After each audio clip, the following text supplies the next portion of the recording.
Hello and welcome to the Untitled Car Show. I'm your host, as always, Ike. Uh, Today's episode is going to be I asked for questions for a show today. Only got one response.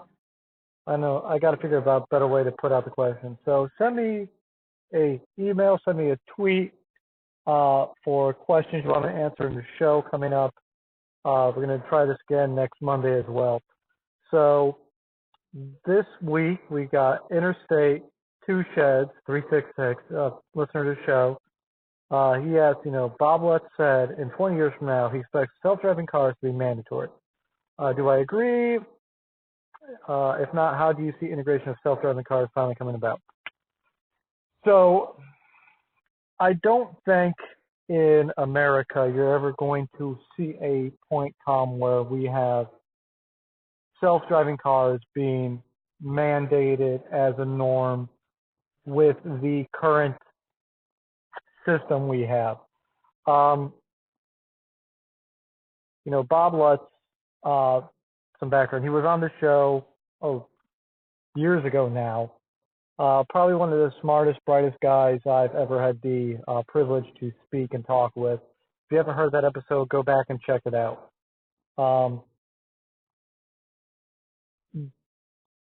As safety mandates creep up, as vehicles start being, let's kind of change this around. So we'll kind of talk about some of his arguments here. So bear with me because I'm kind of reading verbatim. So, he's talking about the ability for cars to merge at high speeds, 150 miles per hour plus. He's talking about, standardization across models. You're looking at, cost of ownership versus utilization of its stuff. And the fact that the tipping point will come when so this is a quote from the article, it's on Auto News, will come when 20 to 30% of vehicles are fully autonomous. Countries will look at accident statistics and figure out that human drivers are causing 99.9% of accidents. I do think you're going to see,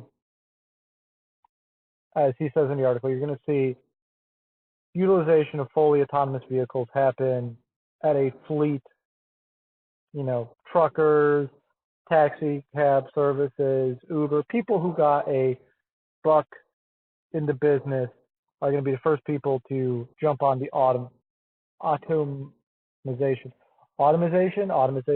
the autonomization of driving.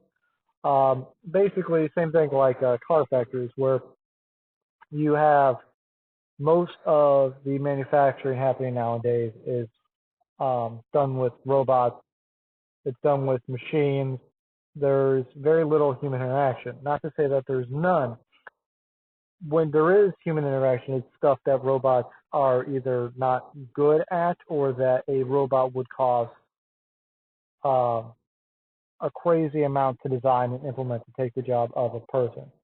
So when you think about what you need to happen for all driving to become, auto driving, autonomous driving, it's a hard word to say over and over again, autonomous driving, you really got to think, well, what needs to happen? So America as a country is very much about, individual rights, very much about, well, you need to be able to carry around a rifle, whatever you want to carry around. There's the gun right thing.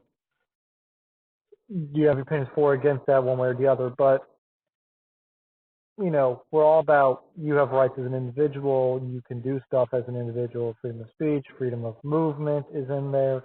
Not a lot of people know this, but you don't need an ID to fly nowadays. The airline, the company can mandate that you have one, but when you're going through security checkpoints, stuff like that, you don't need one as long as you're not leaving the country, because the government's not allowed to hamper your movement and not allowed to say that you need a certain ID to move from state to state. They can say if you're In a vehicle that's on the road, you need a license to go from place to place to operate that vehicle. And what I can see is as self-driving vehicles become more of the norm, I can see them saying, well, we're cutting down on accidents, we're cutting down on usage of men and material to respond to accidents. And that's kind of where I see the argument, because what it all comes down to in my mind is it all comes down to money. It all comes down to what's in it for the state, for the government to really cut down on your accident potential.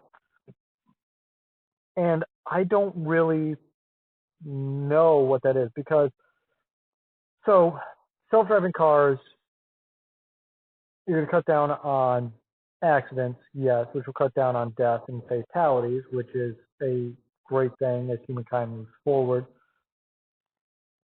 But you're also going to cut down on body shop repair. Which, if there's no more accidents, you got no more body shops in business. You got no more,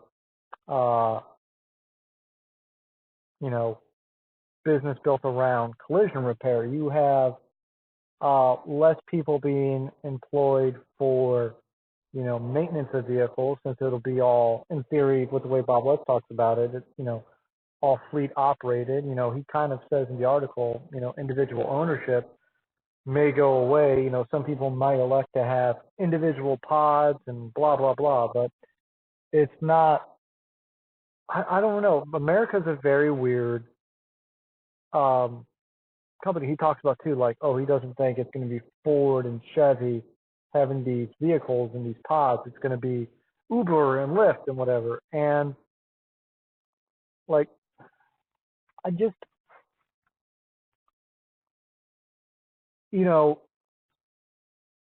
trying to think of other appliances, other items in the house.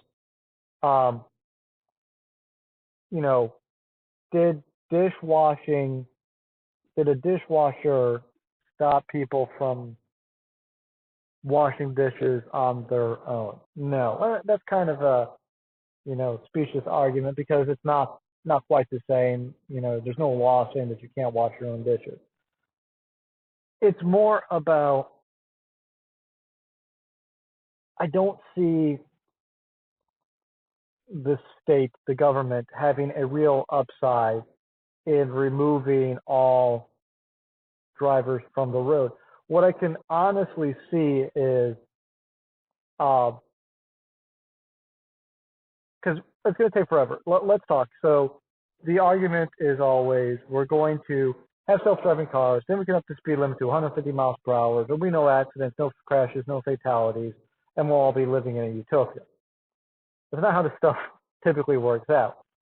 Yeah, you can have vehicles traveling 150 miles per hour on the road, self-driving vehicles, probably with the technology we have today, and make it safer than human driving.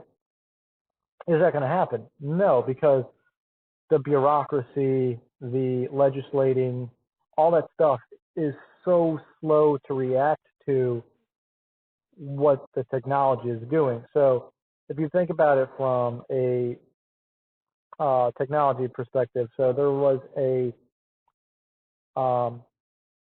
forget whose law it is, but it's basically over a certain period of time, computing power will increase twofold. There's never over a set period of time, bureaucracy will decrease the time it takes to legislate by half. That just doesn't happen. So 20 years, no, Bob Lutz is being ridiculous when he says that's what's going to happen. 50 years, I don't think you're ever going to see like you driving yourself. I got to change this. So person driving, car driving. We're just going to call it that. So car driving vehicle, person driving vehicle. Make it easier for future talking, for future speech. Good, Ike. That's what we do. So you got to think 20 years, we're not going to increase the speed limit. 50 years, maybe the speed limit will go up. What I can see happening is, and they do this over in England, and I don't know why we don't do it over here, because it would be a boondoggle for states to get income. So you have a tier driver's license. So as far as I understand in England, there's, an automatic license and a manual license, and that's, you can drive an automatic vehicle, you can drive a manual vehicle, you can drive a motorcycle, you can drive a semi-truck. They tier their license as it goes up. Here we have motorcycle, car, truck, and that's basically it. Like there's other certifications, hazmat, blah, blah, blah, but really it's one driver's license lets you drive 90% of vehicles on the road in the state. So I think what you'll see is 20 years from now, you'll have people able to go out, buy cars without having to be licensed drivers.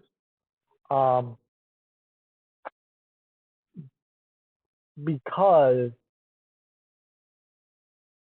people aren't going to have to drive themselves. And you're going to see a lot of self-driving vehicles on the road. It'll probably be 20 years from now, I bet you will be about, that's a tough one. I can make a prediction. I bet you 20 years from now, half the cars on the road are going to be self-driving. And I don't think it's going to be much more than that, because most cars have a lifespan of around 10 years of ownership. There are still people driving around 10-year-old vehicles. And then as enthusiasts, we go out and we buy cars because we like older cars. But there's also people who go out and buy 93 Corollas because it's reliable and it's cheap to maintain. And as cheap as driving Uber or Lyft or whatever may be, it'll never be cheaper than owning a vehicle you bought for $1,000 that's never going to break down on you, and all you got to do is put in gas. I do think what may change all of this is if there's another energy crisis. I can't predict international trends, blah, blah, blah. But inevitably gas does go up because that's what gas does. There's upward trend because as there becomes less of it, supply and demand, prices are going to increase.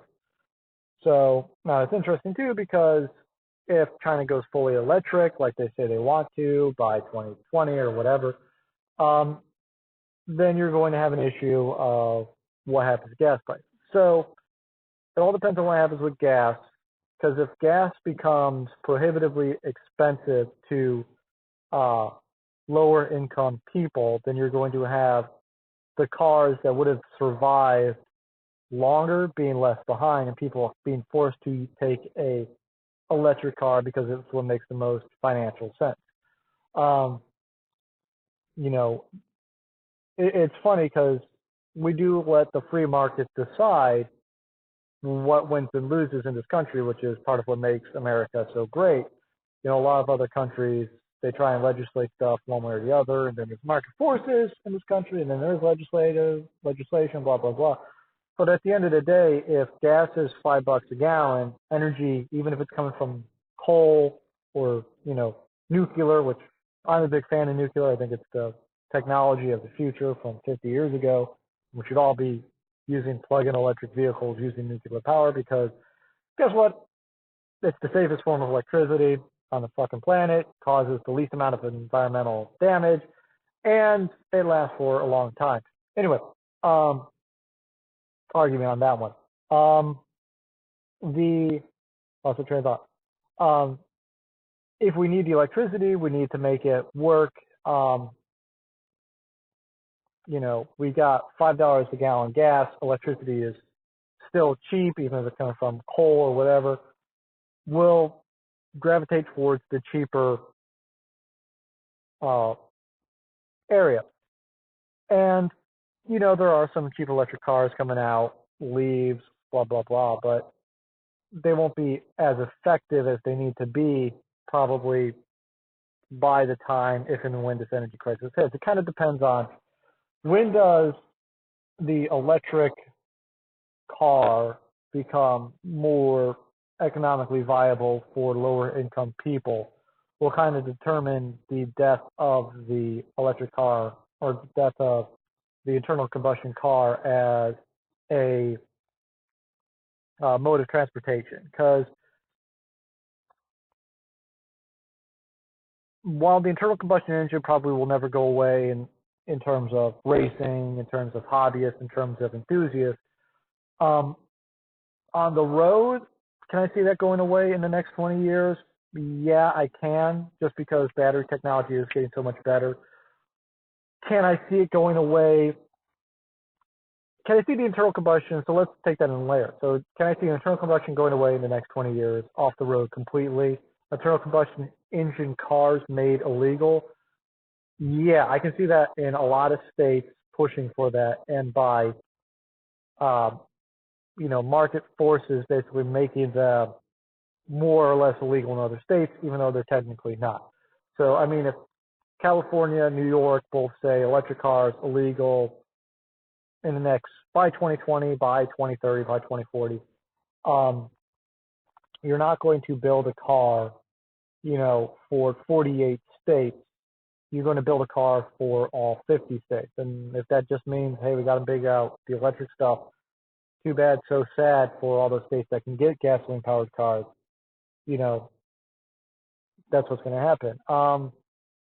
Because I do think what you're going to see too, which is going to be fascinating, is I do think you're going to see California, Texas, and New York all being blue states.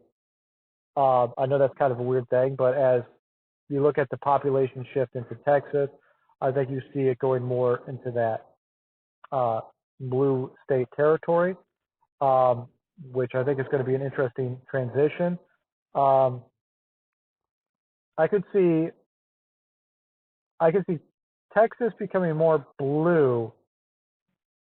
I think that's a much easier transition than I see California going red. And I can see, just because there's always that leave and balance there, I can see California eventually maybe going red. I don't know. Any state that has big cities, big urban centers like California, I don't really ever see them going red. But there's a lot of, and maybe Ryan West has some input on this, there's a lot of parts of California, a lot of people living outside communities who vote, red. So, but I do think you see California, Texas, New York pushing for electric cars, making non-electric cars illegal, not allowed in the state, or we'll make gas stations illegal in this state, or it'll be illegal to pump gas, and we'll outlaw gas. They'll find a way to work around it. And that'll make it tantamount that those cars are not allowed are basically not being built. So I can see the gasoline motor going away in vehicles in the next 20 years, which I think would be a shame because I think there's more technology, you can make it work better, blah, blah, blah, blah. But I do think electric motors are going to take over as the primary form of transportation. Once electric motors take over as the primary form of transportation, I do think it's easier to say, well, why don't we just outlaw self-driving vehicles? And I think you look at, you're not going to see the federal government mandate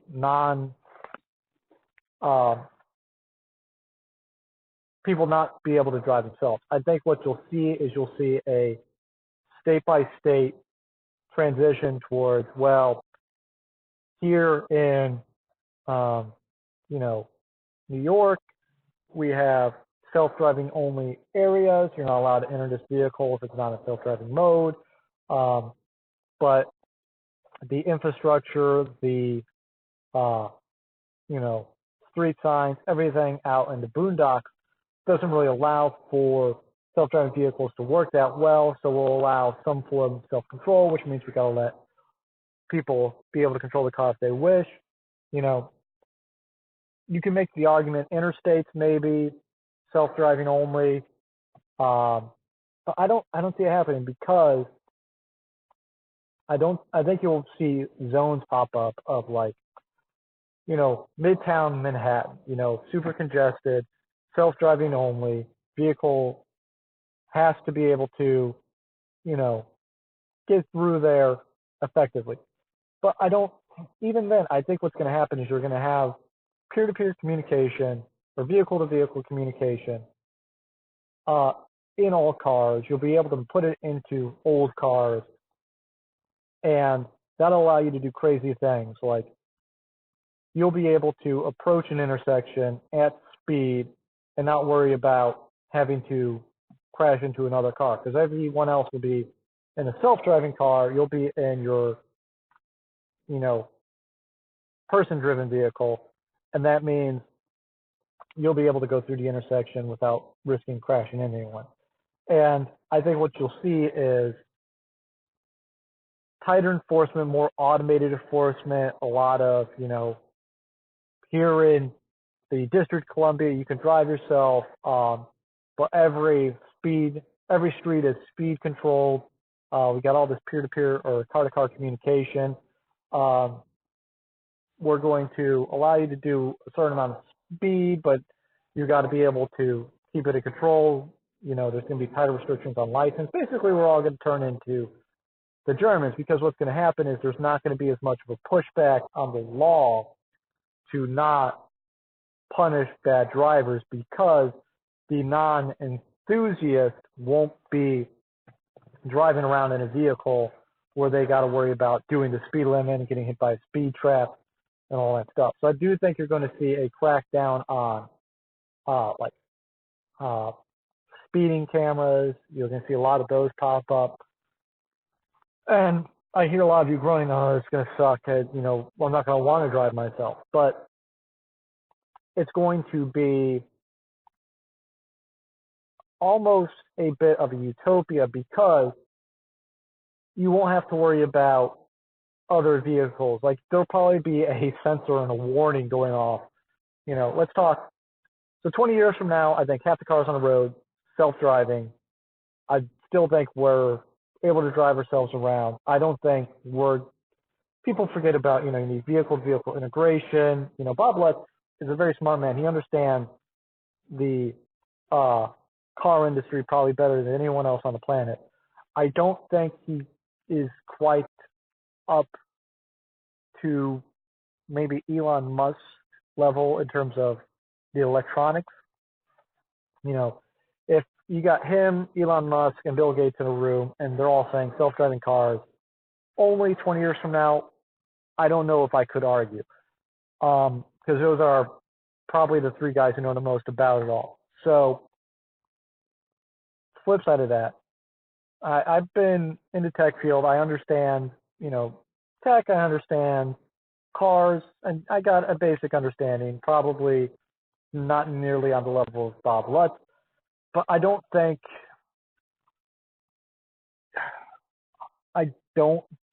the infrastructure is going to allow for completely self-driving cars within the next 20 years. I don't think you're going to be able to be on a, country road. Here's a perfect example. So I live in a little community, and the road I live on is a dead end.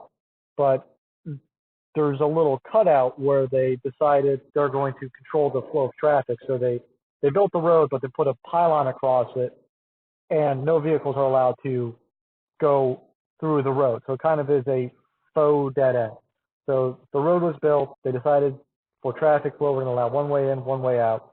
This road would let everyone kind of circumnavigate that restriction, so we're not going to let people transit it.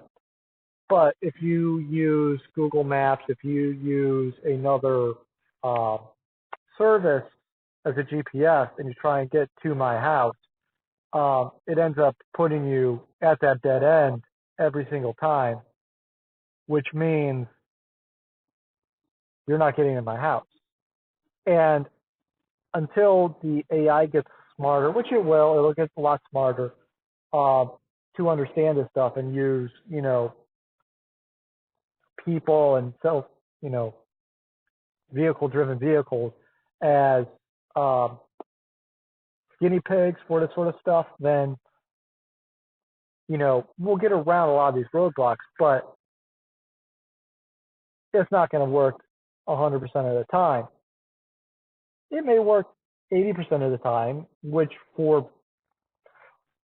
there's a great argument about the 80-20 principle. Like if it works 80% of the time, then it's good enough for most people. And like 80% of your people will be no issue, and 20% of or 80% of people will give you 20% of your problems, and 20% of your problems will be, or 20% of people will give you 80% of your problems, blah, blah, blah. It's a fascinating 80-20 principle. Shows up a lot in nature and in tech too, which is weird. But until it works 100%, you're going to get a lot of people legislatively who are not going to want to jump on board with it. Will it be a utopia where, would it be a utopia where we'd have no people allowed to drive, all cars drive themselves, basically function as public transit? It's cheap, it's efficient, it's, works for everyone, and it does great. Yes, that would be ideal. As a car enthusiast, I would hate it, but it would be, I could put my enthusiasm into something else. I could be doing any of 100 things, but it's not going to happen. Planes can fly themselves. You can get in a plane and have the plane take off and land, but you want a pilot there just in case. And it's not like because we have 747 flying in the sky that Cessnas are illegal. It's not like commercial air transit put small planes out of business. There's gonna be a place. I don't care if it's 80 years from now, if it's 100 years from now, if it's 200 years from now. I think what you're going to see is as long as the people-driven vehicles are allowed to keep up with the vehicle-to-vehicle communication, and as long as they're allowed to, as long as there's a market force for people to buy them themselves, like even if it's a car that can completely drive itself, but it has a steering wheel because it looks like a Mustang, it sounds like a Mustang, it's got speakers, whatever. As long as it's allowed to keep up pace technology-wise, I don't think you'll ever see self-driven vehicles taken off the road, ever made illegal, because there's a buck to be made there. If you want to drive yourself, that's fine. I mean, think about it. You take self-driving vehicles off, you tell everyone you're not allowed to drive yourself. All of a sudden, insurance companies aren't making any money because no one has to buy insurance, because the reason we have to have insurance in states is because, guess what? People crash into each other. So no more insurance making money, no more body shops making money. And yeah, these jobs can go other places, but there's bucks to be made these places. And will a self-driving vehicle with vehicle-to-vehicle communication, and maybe even extra safety guards, keep you on the wall and everything, ever not crash? No, they're going to crash here and there. And that means you're probably going to have to buy insurance. Will probably be very expensive because it's going to be, well, I want to be able to drive myself. All right, if you're a self-driving person, then that means you get to pay this extra insurance cost. Driving gets ranked. You get, vehicle-to-vehicle communication means, guess what? You're communicating your speed with every other vehicle, which means the city you're in knows how fast you're going, and they'll write you a ticket if you go over that speed. There's bucks to be made by keeping flawed human beings in the loop. The legislating of vehicles will not make them illegal to drive on the road. What will end up happening if people driving vehicles goes away, it'll be because there's no more market force to put a steering wheel in a vehicle, which means that these vehicles will not be able to use the infrastructure that we have. So, because you think about it, you can buy a old CRT TV, buy a down converter, hook it up, get the airways, and listen to it. Cable companies are still putting out standard def converter boxes. that's the market force. Hey, there's still a time and a place for this. So why don't we make it usable for people? I think no matter what happens, I don't think you're ever going to see it outlawed. I don't think you'll ever say, we're removing people, especially in America, we're removing people from the equation. I think what will end up happening is you'll end up seeing the market say, not enough people, like manual transmissions, not enough people are buying manual transmissions, so we're not going to build them anymore. So now we're just going to focus on automatic. And then if there's a market force that says we want a self-driven car, and it'll probably be Mazda, and that's probably what's going to happen. It's probably going to be Mazda. Everyone else is going to be self-driving only, and Mazda is going to be the last bastion of, hey, you can drive yourself. So that's kind of where I'm at with that. I thought that was going to be a short question and answer thing, but I can ramble apparently.